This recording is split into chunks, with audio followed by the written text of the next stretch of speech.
Everyone seems to be obsessed with horror-related games lately. Think Phasmophobia, Repo, Murky Divers, the works. All very great titles, but you know what's the scariest thing in the world? That's right, being absorbed by another cell. So you might be wondering how I got in this position. Why am I playing a modernized version of a cross between a Gario and Spore cell stage? Well, that's because I, of course, want my species to thrive. I came across this early access game when I was once again bored and browsing through the €5 or less section. For only $3.99, I could play as a microorganism and terrorize the waters around me. As someone who loves biology, I was sold instantly. And oh boy, did it rekindle my obsession for cells. The gameplay loop of Thrive is simple. You have 100 mutation points to modify your cell with, you terrorize the local wildlife with your beautiful creation until the meter on the bottom right of your screen is filled, rinse, and repeat. It's a fun little evolutionary cycle you go through, just like how things work in real life. With that said, the game itself is very much not simple at all. When you start the game, you can choose between two starting locations. Once you've picked one, you'll be transported there and the game starts.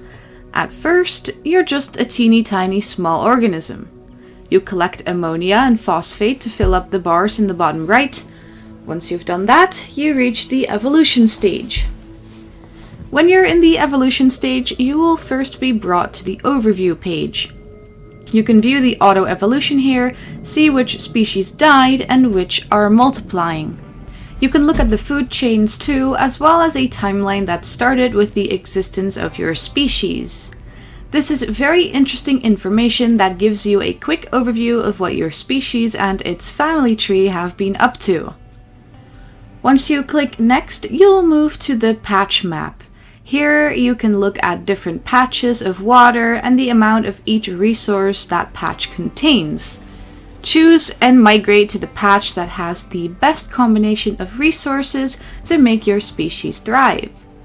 You can choose between surface level patches or go to the depths of the ocean, whatever floats your cells. Move along the patch road to discover new locations and see more of the alien planet you are located on. After selecting your patch, you will move on to the editor. This is where the true fun begins. Per evolution, you get 100 mutation points to spend in the editor. In the editor, you can do a whole bunch of different things. I'll go over them one by one.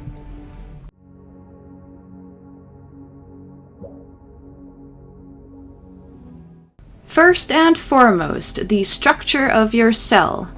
Here you can add, adjust, and remove cell parts to optimize your chances of survival. The very first upgrades you'll want to do are upgrades that increase your ATP production. Your auto evolution will give you suggestions for what to add next at the very bottom right of your screen. I oftentimes just choose whatever I want though. This part is mostly about good management.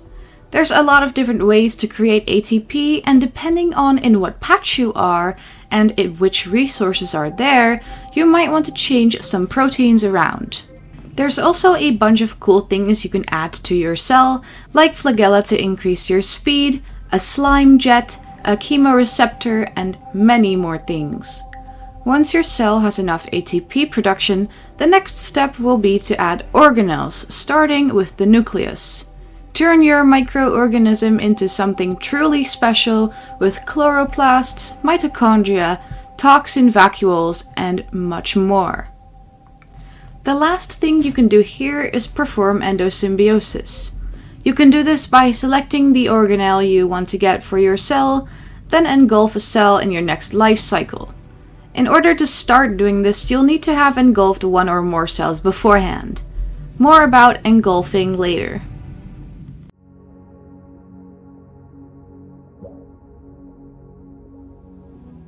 The cell membrane section gives you a few different membrane options to choose from. Depending on which one you want to choose, you gain or lose some abilities. Some cannot engulf other cells, others are resistant against basic engulfment from other cells. The most noticeable changes are the difference in health and speed, in my opinion. I prefer the normal cell membrane. You can also adjust the fluidity or rigidity of your cell here.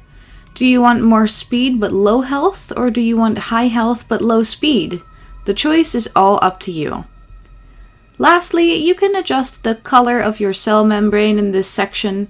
It's quite nice to be able to play as a cell in my favorite color.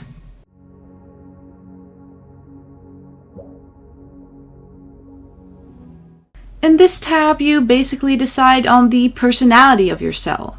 Do you want to be aggressive and bold, or more passive and peaceful? You can adjust the sliders here as you wish.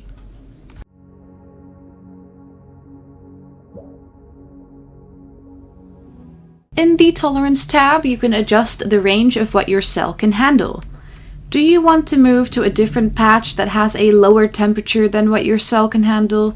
Is the oxygen level too low for your cell to enjoy living? Are those UV rays hurting your poor cell's non-existent eyes?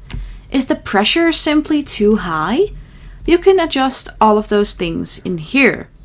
Make sure to adjust the levels to what the cell prefers if you don't want any added osmoregulation costs or a decrease in health and speed. Keeping track of this tab should be one of your top priorities.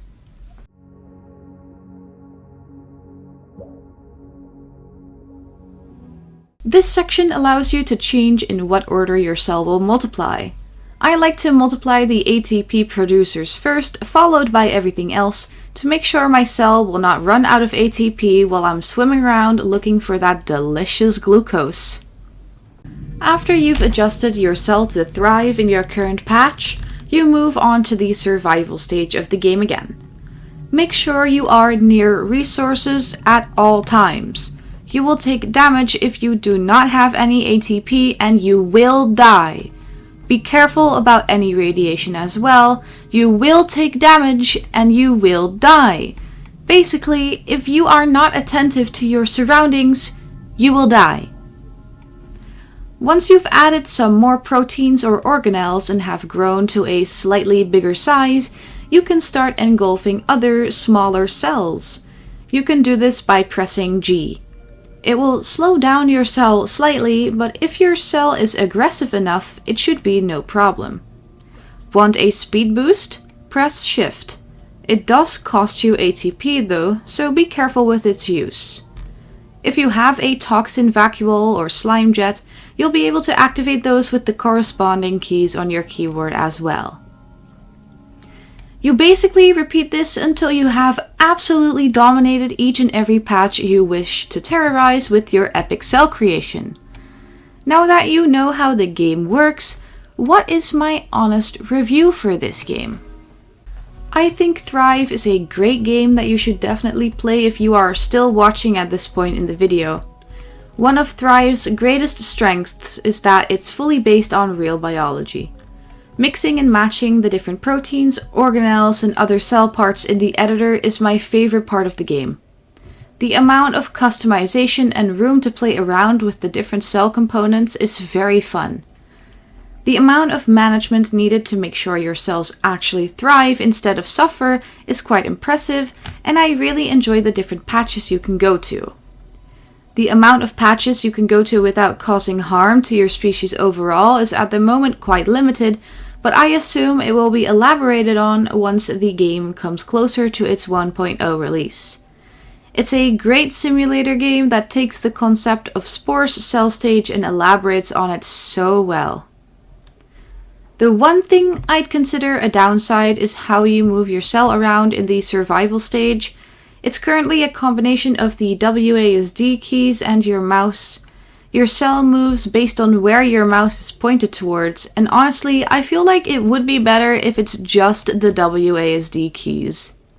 Hey, editing GhostGirl here. So the developer actually commented on my Steam review and they made me aware that there is actually an option in game to switch the WASD keys to be screen relative instead of being player relative, and that they're also going to add a pop-up in the next release to explicitly ask the player what they prefer. So there is in fact no more downside to this game, so just go play it already!